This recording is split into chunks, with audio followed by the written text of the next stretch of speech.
जय हिंद दोस्तों, आपका अपना सर प्रमोद यूट्यूब चैनल में एक बार फिर से बहुत बहुत स्वागत है।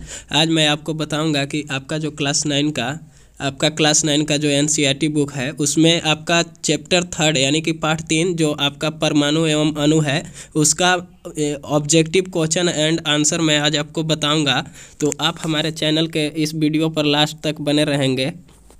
मैंने आपको पिछला वीडियो में बताया था कि आप किस तरह से नोट्स करते चलेंगे, तो नोट्स के लिए मैंने पूरा वीडियो में समझा दिया था कि आप किस तरह से नोट करेंगे। यानी कि मैंने आपको फर्स्ट में समझाया था कि जब भी आप अपना नोट्स तैयार करेंगे तो उसमें 1 नंबर में यानी कि फर्स्ट में आप उस सारा ऑब्जेक्टिव क्वेश्चन लिख लेंगे। ऑब्जेक्टिव क्वेश्चन लिखने के बाद जो दूसरा नंबर में आप लिखेंगे उसमें आपका जो जितना भी बुक के बीच में से क्वेश्चन उठता है उसको लिख लेंगे, जो कि अपने से क्वेश्चन बनाना है और अपने से उसका आंसर लिखना है। ठीक है। उसके बाद आपका जो तीसरा नंबर में आप उसका काम करेंगे, तो जिसमें कि बुक से जो आपका अभ्यास प्रश्न रहता है उसका और फिर जितना भी बीच बीच में पेज नंबर वाइज करके क्वेश्चन आंसर रहता है उसका आप नोट्स कर लेंगे। तो मैंने पिछला वीडियो में बता दिया था। अगर आपने मेरा पिछला वीडियो को अभी तक नहीं देखा है तो आप मेरे दिए हुए डिस्क्रिप्शन बॉक्स में लिंक पर जा करके देख लेंगे। आपका जो नोट्स होगा वे बेस्ट नोट्स कैसे तैयार होगा, यानी कि सबसे अच्छा नोट्स आप कैसे बनाएंगे, उसके लिए आप उस वीडियो को देख लेंगे और इसी तरह से आप अपना नोट्स तैयार करते चलेंगे। जब आपका नोट्स बन के तैयार हो जाएगा तो वे सबसे अच्छे नोट्स होंगे। यानी कि कोई भी ऐसा नोट्स नहीं बनाया होगा जिसमें कि आप सारा क्वेश्चन लिखेंगे। यानी कि अगर आप मेरे वीडियो से लिखते हैं तो सारा क्वेश्चन रहेगा उसके अंदर, कोई भी एक ऐसा क्वेश्चन नहीं रहेगा जो कि आपका अलग से होगा। तो अगर आप मेरे चैनल पर नए होंगे तो हमारे चैनल को सब्सक्राइब कर लेंगे, ताकि जितना भी मैं इंपॉर्टेंट वीडियो डालूंगा वे आप तक आसानी से पहुँच सके और आप उस वीडियो को देखकर अपना सारा जितना भी नोट्स है या किसी प्रकार का क्वेश्चन है तो उसको कंप्लीट करते चलेंगे। तो अगर आप मेरे चैनल को अभी तक सब्सक्राइब नहीं किए होंगे तो अभी तुरंत सब्सक्राइब कर लें। तो चलिए अब हम लोग आगे बढ़ते हैं कि आपका 3 लेसन में जो आपका परमाणु एवं अणु है उसमें किस प्रकार का ऑब्जेक्टिव क्वेश्चन होगा। ठीक है। ऑब्जेक्टिव क्वेश्चन किस प्रकार का होगा और उसका आंसर क्या होगा मैं आपको बताऊंगा। तो चलिए हम लोग इस वीडियो को स्टार्ट करते हैं। जैसा कि आप यहाँ पे देख रहे हैं कि लिखा हुआ है परमाणु एवं अणु, यानी कि आपका जो 3rd चैप्टर परमाणु एवं अणु है उसी के बीच से जितना भी इम्पोर्टेंट क्वेश्चन है आपका ऑब्जेक्टिव क्वेश्चन वे सारे नीचे हैं। आपका क्वेश्चन नंबर 1 है, यानी कि क्वेश्चन नंबर 1 है कि जल के एक अणु में हाइड्रोजन एवं ऑक्सीजन के भार का अनुपात होता है। यानी कि जल का एक अणु रहेगा तो उसमें हाइड्रोजन एवं ऑक्सीजन का भार का अनुपात क्या होता है। तो इसमें ऑप्शन दिया हुआ है 1:16, ऑप्शन बी है 1:8, ऑप्शन सी है 8:1, ऑप्शन डी है 2:1। तो इसमें आपका सही आंसर हो जाएगा 1:8। यानी कि जल के अणु जो होता है उसमें हाइड्रोजन एवं ऑक्सीजन का जो अनुपात में होता है वे 1:8 होता है। यानी कि हाइड्रोजन जो होता है कि 1 होता है और ऑक्सीजन जो होता है कि उसका अनुपात 8 होता है। तो 1:8 आप लिख लेंगे।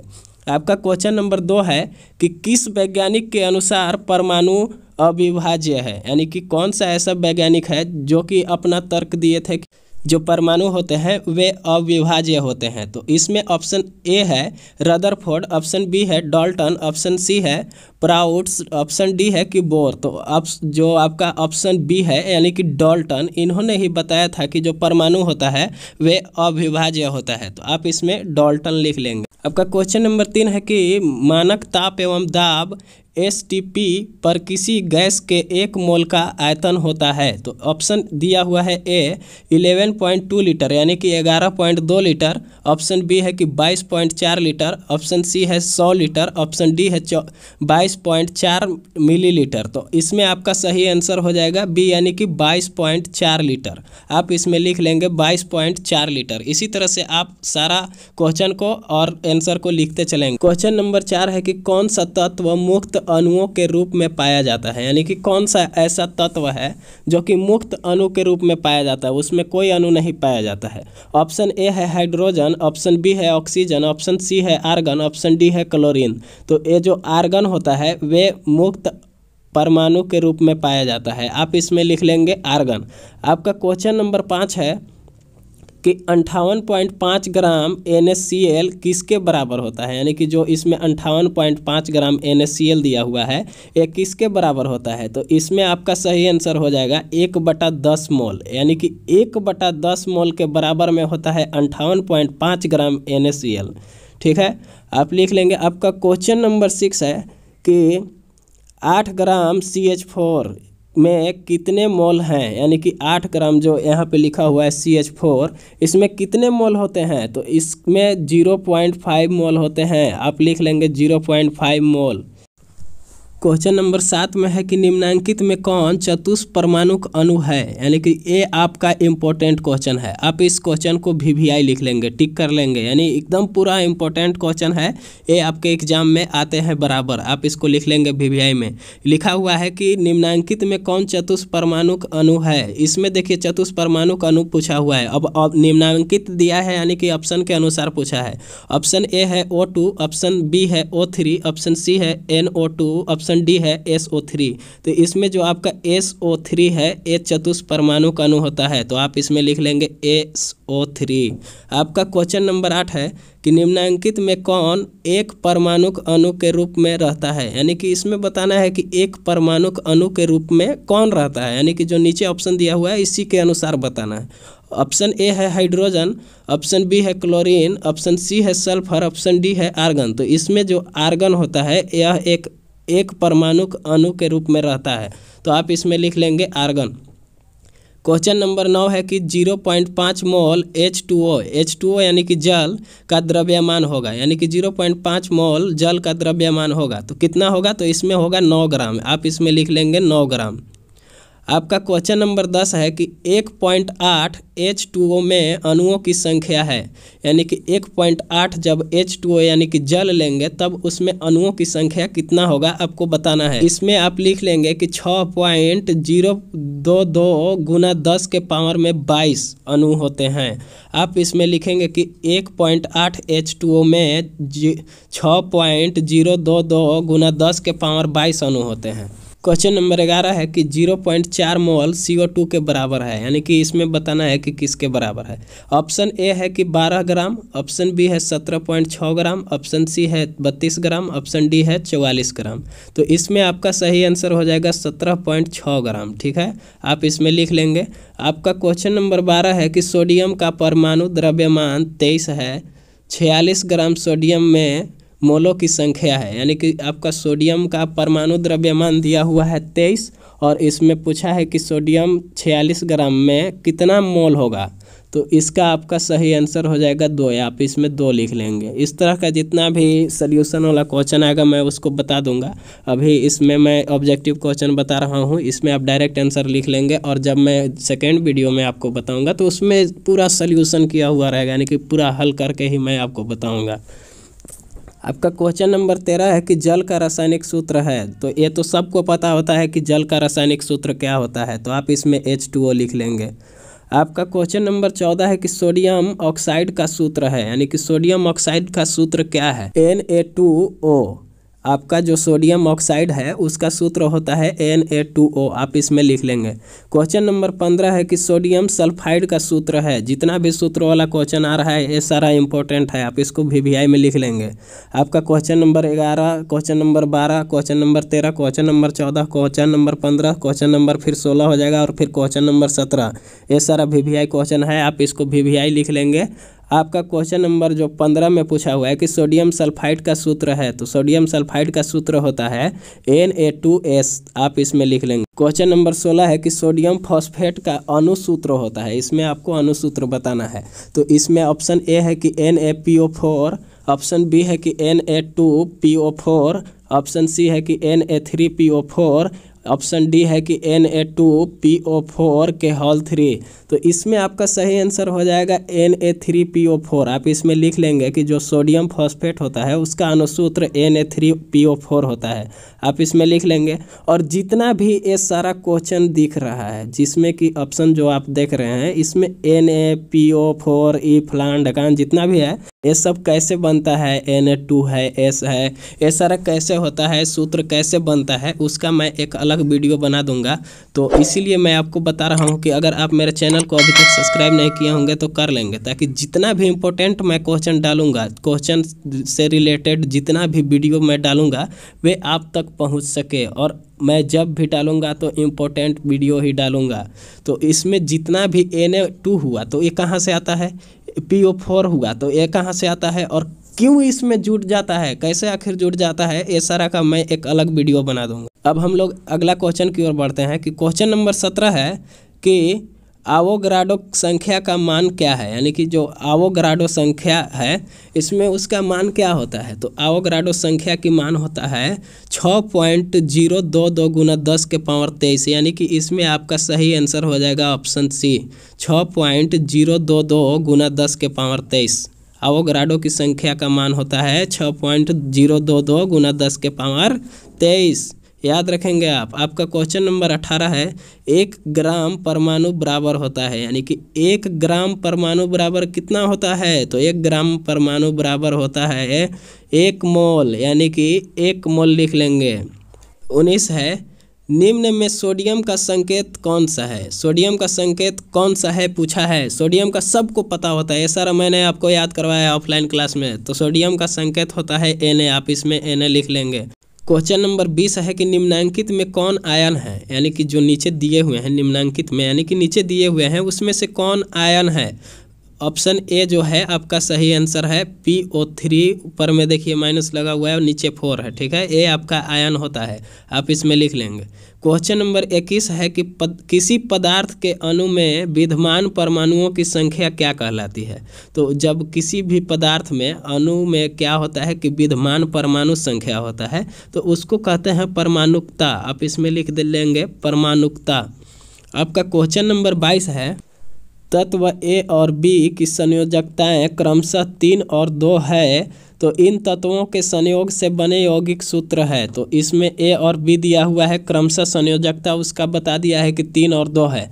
तो इसमें आपका बन जाएगा A2 और B3 बन जाएगा, यानी कि A2B3। ऑप्शन बी इसमें आप लिख लेंगे A2B3। मैंने अभी जितना भी आपको क्वेश्चन बताया क्वेश्चन नंबर 1 से लेकर 22 तक, जिसमें कि आपको ऑप्शन दिया हुआ था, ठीक है, ऑप्शन के अनुसार क्वेश्चन था। अब बिना ऑप्शन वाला मैं क्वेश्चन बताऊंगा जो कि आपका वे भी क्वेश्चन ऑब्जेक्टिव ही होगा, यानी कि 1 नंबर का क्वेश्चन ही होगा। तो चलिए अब क्वेश्चन नंबर अगला स्टार्ट करते हैं जो कि आपका बिना ऑप्शन का क्वेश्चन है। आप उसको भी नोट्स में अपना लिखेंगे और इसी तरह से लिखेंगे। अगर आप इसका चाहते होंगे कि बिना ऑप्शन का मैं लिखूँ, यानी कि आप चाहते होंगे कि मैं बिना ऑप्शन का लिखूंगा, तो आप बिना ऑप्शन के लिख सकते हैं, क्योंकि याद तो रखना है आपको, केवल डायरेक्ट आंसर यानी कि सही आंसर होना चाहिए याद। तो ऑप्शन 3 ठे जो होता है वो तो गलती रहता है, तो उससे मतलब क्या है। तो इसमें जो जो आपका सही आंसर रहता है उसको आप केवल लिख लेंगे। तो चलिए अब हम स्टार्ट करते हैं जो कि आपका बिना ऑप्शन का क्वेश्चन है उसको। तो देखिए जितना भी ये सारा क्वेश्चन है ये बिना ऑप्शन का है, यानी कि 1 नंबर का ही क्वेश्चन है जो कि बिना ऑप्शन का है। तो आप इसको भी लिख ही लेंगे नोट में, एकदम बेस्ट नोट्स आपको तैयार करना है। ऑप्शन वाला भी लिख के, बिना ऑप्शन वाला भी लिख के, आपका जो नोट्स होगा सबसे अलग होगा, तो आप इसमें लिख लेंगे, ठीक है। आपका देखिए इसमें क्वेश्चन नंबर 1 दिया हुआ है कि Na किस तत्व का संकेत है, यानी कि जो Na है किस तत्व का संकेत है। तो Na जो होता है कि आपका सोडियम का संकेत होता है, तो आप इसका आंसर में लिख लेंगे सोडियम, यानी कि Na जो है कि सोडियम का संकेत है। आपका क्वेश्चन नंबर 2 है कि सोडियम ऑक्साइड का रासायनिक सूत्र लिखे। ये इम्पोर्टेंट क्वेश्चन है, आप इसको VVI लिख लेंगे। सोडियम ऑक्साइड का रासायनिक सूत्र लिखें, तो सोडियम ऑक्साइड का रासायनिक सूत्र होता है Na2O, आप इसमें लिख लेंगे कि Na2O। आपका क्वेश्चन नंबर 3 है कि एल्युमिनियम क्लोराइड का रासायनिक सूत्र लिखें, यानी कि जो एल्युमिनियम क्लोराइड होता है उसका रासायनिक सूत्र क्या होगा। तो इसमें हो जाएगा आपका AlCl3, यानी कि एल्युमिनियम क्लोराइड का रासायनिक सूत्र AlCl3 होता है। और जितना भी ये सारा आपको दिख रहा है कि जो AlCl3 है ये कैसे आ जाता है, तो इसके लिए मैंने बताया कि एक अलग वीडियो बना दूंगा और उसमें AlCl कहाँ से आता है, कैसे आता है, किस तरह से हम लोग लाएंगे, A3 कैसे आ जाता है, 2 कैसे आ जाता है, 5 कैसे आ जाता है, तो ये सारा मैं आपको बता दूंगा। तो इसमें देखिए फिर आपका क्वेश्चन नंबर 4 है कि सोडियम सल्फाइड का रासायनिक सूत्र, यानी कि जो सोडियम सल्फाइड होता है उसका रासायनिक सूत्र क्या होगा। तो सोडियम सल्फाइड का रासायनिक सूत्र होता है Na2S, आप इसमें लिख लेंगे Na2S। आपका क्वेश्चन नंबर 5 है कि मैग्नीशियम हाइड्रोक्साइड का रासायनिक सूत्र लिखें, यानी कि मैग्नीशियम हाइड्रोक्साइड का आपका रासायनिक सूत्र लिखना है। जितना भी सूत्र वाला क्वेश्चन है ये सारा इंपॉर्टेंट है, आप इसको लिखना नहीं भूलेंगे। आपका इसमें पूछा हुआ है कि मैग्नीशियम हाइड्रोक्साइड का रासायनिक सूत्र लिखें, यानी कि आपको मैग्नीशियम हाइड्रोक्साइड का सूत्र बताना है। तो ठीक है, तो इसमें देखिए मैग्नीशियम हाइड्रोक्साइड का सूत्र होता है MgOH2। आप इसमें क्या लिखेंगे? MgOH2 लिख लेंगे। आपका क्वेश्चन नंबर 6 है, यानी कि क्वेश्चन नंबर 6 है कि मैग्नीशियम क्लोराइड का रासायनिक सूत्र लिखें, यानी कि इसमें जो आपका बोला हुआ है कि मैग्नीशियम क्लोराइड का रासायनिक सूत्र लिखें। तो मैग्नीशियम क्लोराइड का रासायनिक सूत्र होता है MgCl2। आप इसमें लिख लेंगे MgCl2। क्वेश्चन नंबर 7 है कि कैल्शियम क्लोराइड का रासायनिक सूत्र लिखें, यानी कि कैल्शियम क्लोराइड का आपको रासायनिक सूत्र बताना है। तो कैल्शियम क्लोराइड का रासायनिक सूत्र होता है CaCl2। आप इसमें लिख लेंगे। क्वेश्चन नंबर 8 है कि हाइड्रोजन क्लोराइड का आणविक सूत्र लिखें, यानी कि हाइड्रोजन क्लोराइड जो है इसका आणविक सूत्र क्या होता है? तो हाइड्रोजन क्लोराइड का आणविक सूत्र होता है HCl, यानी कि आप इसमें HCl लिख लेंगे। आपका क्वेश्चन नंबर 9 है कि कॉपर नाइट्रेट का रासायनिक सूत्र लिखें, यानी कि जो कॉपर नाइट्रेट होता है उसका रासायनिक सूत्र क्या होता है? तो कॉपर नाइट्रेट का रासायनिक सूत्र होता है CuNO3। आप इसमें लिख लेंगे। क्वेश्चन नंबर 10 है कि कैल्शियम कार्बोनेट का रासायनिक सूत्र लिखें, यानी कि जो कैल्शियम कार्बोनेट होता है उसका रासायनिक सूत्र लिखना है, यानी कि सूत्र लिखना है। तो कैल्शियम कार्बोनेट का रासायनिक सूत्र होता है CaCO3। आप इसमें CaCO3 लिखेंगे। आपका क्वेश्चन नंबर 11 है जल का रासायनिक सूत्र लिखे। ये तो सबको पता होता है, जो जल का रासायनिक सूत्र है ये सबको पता होता है कि जल का रासायनिक सूत्र होता है H2O। तो आप इसको लिखना नहीं भूलेंगे, ऐसे लिख भी सकते हैं नहीं भी लिख सकते हैं, तो आपको याद ही रहता है, हर किसी को याद रहता है।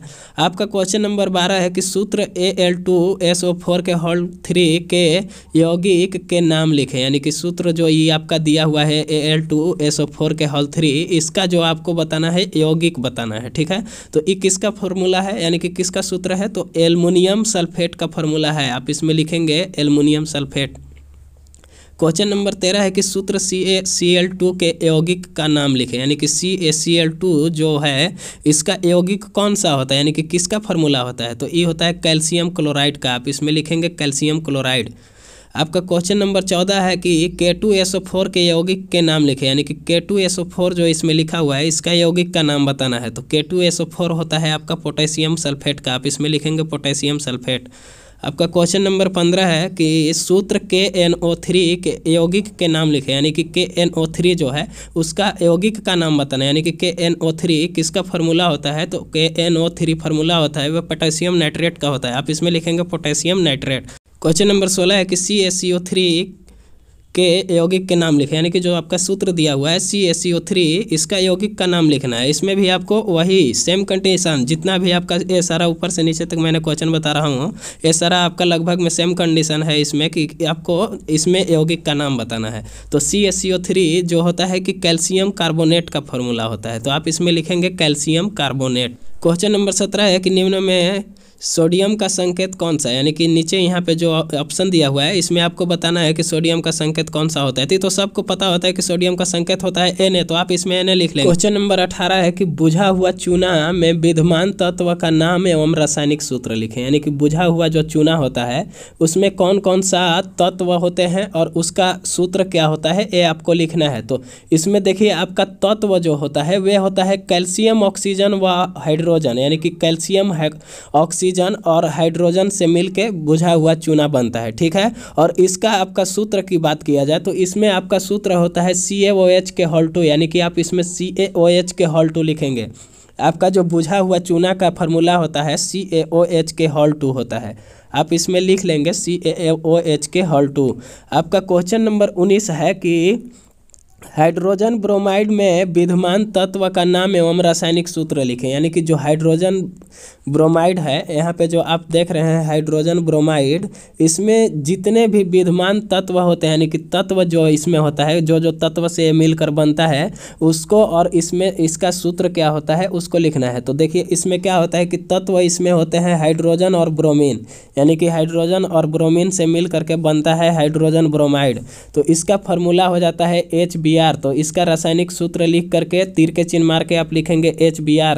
आपका क्वेश्चन नंबर 20 है कि बेकिंग पाउडर किसको कहते हैं? तो खाने वाला सोडा को कहते हैं, यानी कि बेकिंग पाउडर खाने वाले सोडा में विद्यमान तत्व एवं रासायनिक सूत्र लिखे। इसमें भी आपको तत्व एवं रासायनिक सूत्र लिखना है, ठीक है। तो बेकिंग सोडा में आपका तत्व होता है सोडियम, हाइड्रोजन, कार्बन और ऑक्सीजन, यानी कि सोडियम, हाइड्रोजन, कार्बन और ऑक्सीजन से मिल करके बेकिंग सोडा का निर्माण होता है। तो इसमें आपका सूत्र क्या हो जाएगा? तो सूत्र हो जाएगा NaHCO3, यानी कि आप इसमें लिखेंगे कि बेकिंग सोडा यानी कि जो बेकिंग पाउडर होता है उसका रासायनिक सूत्र होता है NaHCO3। क्वेश्चन नंबर 21 है कि पोटेशियम सल्फेट में उपस्थित तत्व का नाम एवं रासायनिक सूत्र लिखें, यानी कि पोटेशियम सल्फेट में जो आपका जितने भी तत्व उपस्थित रहते हैं और उनका जो रासायनिक सूत्र होता है उसको लिखना है।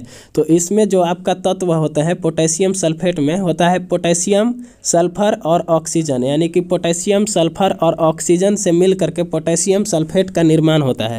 और इसका सूत्र की बात किया जाए तो सूत्र इसका होता है K2SO4। आप इसमें लिखेंगे K2SO4।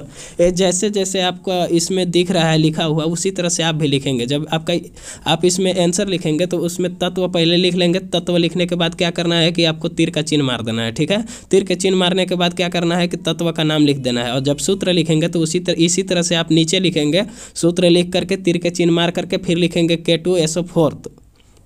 क्वेश्चन नंबर 22 है कि रासायनिक सूत्र का क्या तात्पर्य है, यानी कि रासायनिक सूत्र जो है इसका क्या तात्पर्य है।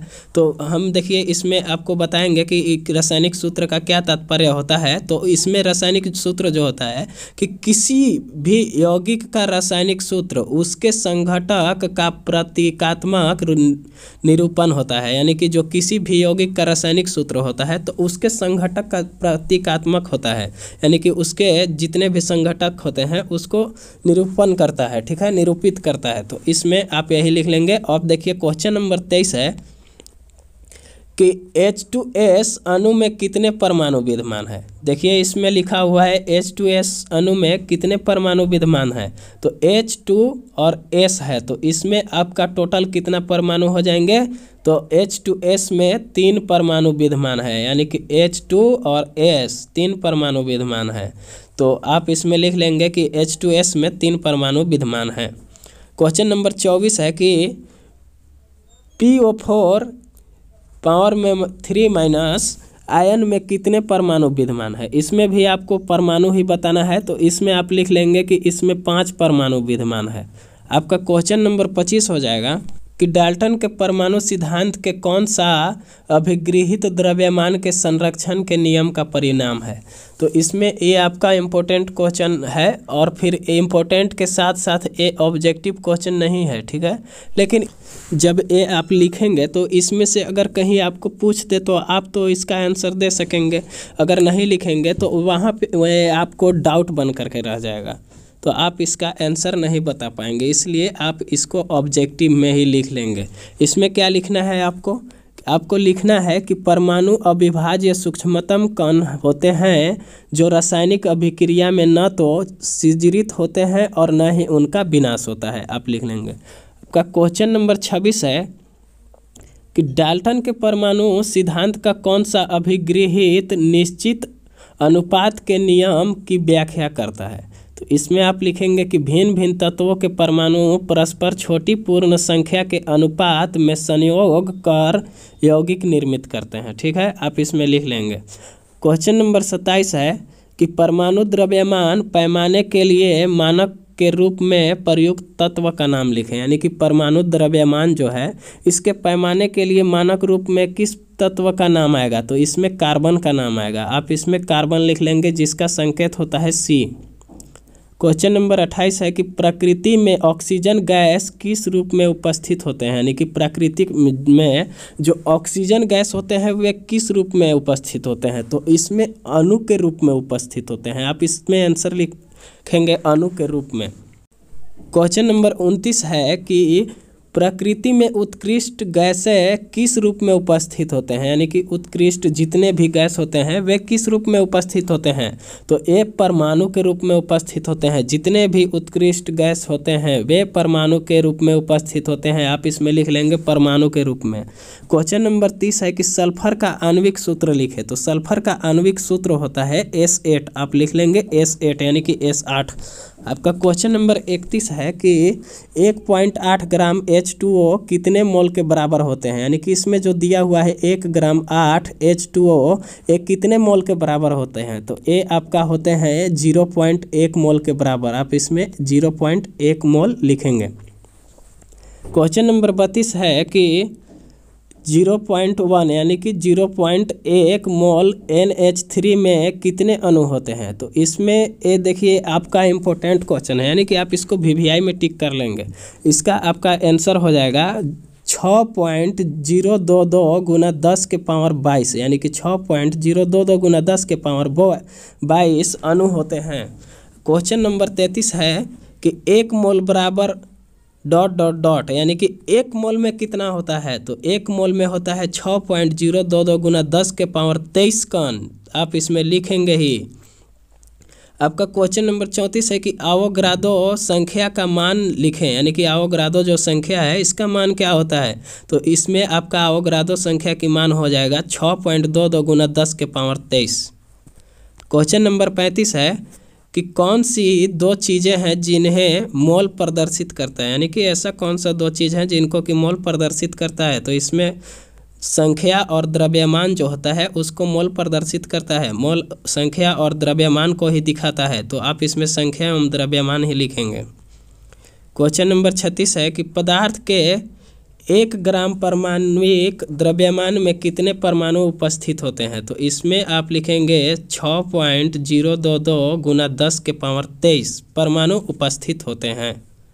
क्वेश्चन नंबर 37 है कि पदार्थ के 1 ग्राम आणविक द्रव्यमान में कितने अणु उपस्थित होते हैं। देखिए ऊपर में पूछा हुआ था इसमें परमाणु और इसमें पूछ रहा है आपको अणु, तो इसमें आपका अणु में भी क्या हो जाएगा, तो 6.022 गुना 10 के पावर 23 ही हो जाएगा। इसका भी अणु और परमाणु दोनों सेम ही उपस्थित होते हैं, आप लिख लेंगे। क्वेश्चन नंबर 38 है कि ऑक्सीजन की परमाणुकता क्या है, यानी कि ऑक्सीजन की जो परमाणुकता है वे क्या है, तो इसमें ऑक्सीजन की परमाणुकता जो होता है 2 होता है, तो आप इसमें 2 लिख लेंगे, ये आपका सही आंसर हो जाएगा। क्वेश्चन नंबर 39 है कि जल में उपस्थित तत्वों के नाम लिखे। जो जल में उपस्थित तत्व रहते हैं उसके नाम लिखे, तो तत्व मैंने बताया है कि जिससे वे मिल करके बनते हैं उसको तत्व कहते हैं। तो इसमें जो जल है, जल जो है कि हाइड्रोजन और ऑक्सीजन से मिल के बनता है, इसलिए आप इसमें हाइड्रोजन तथा ऑक्सीजन लिखेंगे। क्वेश्चन नंबर 40 है कि परमाणु द्रव्यमान का इकाई मात्रक क्या है, यानी कि जो परमाणु द्रव्यमान है उसका इकाई मात्रक को क्या कहते हैं, तो इसको कहते हैं यू से डिनोट करते हैं, जबकि इसको बोला जाता है यूनिफाइड। आप इसमें यू लिख के यूनिफाइड ब्रैकेट में लिख लेंगे। आपका चैप्टर 3 से जितना भी VVI क्वेश्चन जो कि आपका ऑब्जेक्टिव के था ये सारा मैंने आपको बता दिया है, ठीक है। अगर आप मेरे चैनल को अभी तक सब्सक्राइब नहीं किए होंगे तो कर लेंगे, ताकि जितना भी मेरा इम्पोर्टेंट वीडियो आएगा वे आपके पास पहुंच जाएगा, ठीक है। और जब इम्पोर्टेंट वीडियो पहुंचेगा तो उसको आप देखना नहीं भूलेंगे। उसको देख करके मैं हर एक वीडियो में आपके लिए इम्पोर्टेंट क्वेश्चन ही आप के लिए डालूंगा, उसको देख करके आप अपना नोट्स तैयार करेंगे। नोट्स जब आप अपना तैयार करेंगे तो वे आपका बेस्ट नोट्स बनेगा, ठीक है। और नोट्स तैयार करने के बाद जब आप उस कॉपी को कभी भी खोलेंगे तो वे आपको जल्दी से समझ में आ जाएगा, क्योंकि मैं जितना भी क्वेश्चन बताऊंगा वे इम्पोर्टेंट ही होगा और वे आसान भाषा में होगा, ठीक है। आसान भाषा में लिखा हुआ होगा तो आपको जल्दी से समझ में आ जाएगा। तो आज के इस वीडियो में मैं इतना ही बताना चाहूँगा, फिर हम लोग मिलते हैं नेक्स्ट वीडियो में। जय हिंद।